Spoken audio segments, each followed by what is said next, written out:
Triton is dying, and Neptune is the reason. You look at Neptune from far away, and it feels almost peaceful. A deep blue planet hanging in black silence, a pale moon circling it like a loyal companion. From this distance, Triton looks frozen, ancient, still, like it belongs there, but it doesn't. Triton is not Neptune's child. It is a captured world, a stolen one. It moves around Neptune in the wrong direction, on a retrograde orbit no large moon should have if it had formed beside its planet. That single fact changes everything, because Triton is not simply orbiting Neptune. It is fighting Neptune. Every revolution is a slow act of defiance against the giant that trapped it, and in the language of gravity, defiance has a cost. This is what makes Triton so disturbing. Its death was not an accident. It was built into the system the moment Neptune captured it. Long before it became this frozen moon, Triton was probably something else entirely.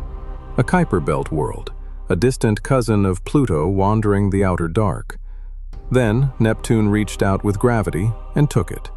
Maybe through a violent encounter with a binary system, maybe through one of the most delicate acts of celestial theft in the solar system. However it happened, capture came with a price. Triton's first orbit around Neptune would not have been calm and circular like the orbit you see now. It would have been wild, elongated, unstable. Neptune's gravity would have pulled and twisted the interior of this newly captured world until tides turned its orbit into heat. Enough heat, according to NASA's Voyager fact sheet, that Triton may have stayed liquid for up to 1 billion years after capture. Neptune did not just imprison Triton, it remade it from the inside. If you could stand there now, on Triton's surface, none of that ancient violence would be obvious at first. You would see frost, nitrogen ice. A skin so bright, it reflects most of the sunlight that reaches it. You would feel almost nothing from the sun, because sunlight out there is weak, cold, remote. The temperature Voyager 2 measured was about 38 kelvins, around minus 391 degrees Fahrenheit. Cold enough to turn what we think of as gas into a rigid, glittering crust. Above you, there would be only a thin atmosphere, mostly nitrogen, so faint it barely deserves the name. And always, somewhere in the sky, Neptune. Huge, blue, permanent. Because Triton keeps one face turned toward the planet at all times, as if the captive is forced to stare at its captor forever. But Triton is not dead yet. That is what makes it feel haunted. Voyager 2 flew past in 1989 and found a world that was not merely frozen, but active. It saw geyser-like plumes rising from the surface, dark material and invisible nitrogen gas driven upward into the thin air. One plume rose nearly 8 kilometers high before winds carried its cloud away across the surface. Think about what that means. On one of the coldest worlds ever measured, on a moon orbiting near the edge of the solar system, the ground was still moving, still venting, still changing. Triton was supposed to be a corpse of ice. Instead, Voyager found something that looked more like a wound still smoking. And the surface tells the same story. It is sparsely cratered in many places, marked by smooth plains, mounds, pits, strange fractured textures, and evidence of icy flows. Some regions look so young that they seem recently resurfaced on geological timescales. This is not what a quiet, untouched relic should look like. It looks processed, rewritten. A world that has been through pressure, heat, rupture, freezing, and renewal. Even now, many scientists see Triton as a likely ocean world, a captured dwarf planet-like body whose strange geology may still be tied to internal activity. Beneath that crust of frozen nitrogen and water ice, the story may not be over. That is the cruel part of Triton. It is dynamic. It is alive in the planetary sense. It has weather. It has plumes. It has a surface that refuses to stay ancient. And yet, All of this may be the aftershock of a sentence that was passed the day Neptune stole it. Because Triton orbits backward. That backward motion is everything. Around a giant planet, a prograde moon can move outward if the tidal exchange works in its favor. A retrograde moon does the opposite. It loses. Neptune's tides do not gently shepherd Triton into safety. They drain its orbital energy. Slowly, relentlessly.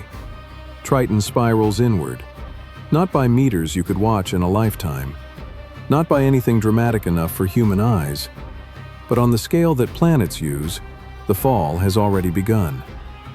Models of the Neptune-Triton system have long indicated that Triton will eventually reach Neptune's Roche limit in roughly 3.6 billion years. That is the boundary where tidal forces can overwhelm a moon's self-gravity.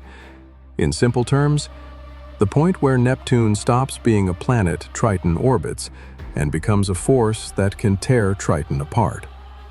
So when we say Triton is dying, we do not mean it is fading in some poetic, abstract way. We mean there is an ending written into its orbit. Not tomorrow, not in a million years, but with the patience only gravity possesses. Picture that future. Triton descending, orbit by orbit, deeper into Neptune's grip. The tides growing stronger, the crust stressed harder, fractures opening, ice and rock no longer able to hold themselves together against the giant below. Once that Roche boundary is crossed, the most likely fate is destruction, either disintegration into debris or a terminal encounter with Neptune after the orbit decays far enough. The exact final scene depends on the dynamics, but the message does not change. Triton does not survive forever as a moon. Neptune keeps it only until Neptune is finished with it. The blue planet that captured this world may one day turn it into a ring. That last part is an inference from Triton's predicted inward evolution to Neptune's Roche limit, but it is a chillingly plausible one. And there is something almost obscene about how beautiful that would look. Imagine a future observer watching Neptune wrapped in fresh, bright debris, the remains of a moon that once had geysers, seasons, a frozen crust, maybe even an ocean under ice. Imagine the elegance of the ring and the violence required to make it. In the outer solar system, beauty and destruction are often the same event seen from different distances. That is why Triton is one of the darkest objects in our planetary system. Not because it is evil, not because it is dramatic for our sake, but because its entire story is a chain of transformations imposed by something bigger. First, it was free. Then it was captured. Then it was heated, broken, cooled, resurfaced, locked in place. And now, even in apparent stability, it is still being dragged toward an ending it cannot resist. Voyager 2 gave us the only close look we have ever had. One flyby. One pass through the Neptune system in 1989. One brief human glance at a moon almost no spacecraft has touched since. And what did we find there? Not silence, not stillness. We found activity, a thin atmosphere, plumes, fresh terrain. Evidence that even at the edge of sunlight, worlds can remain restless. We found a captive world still carrying scars from the act of capture.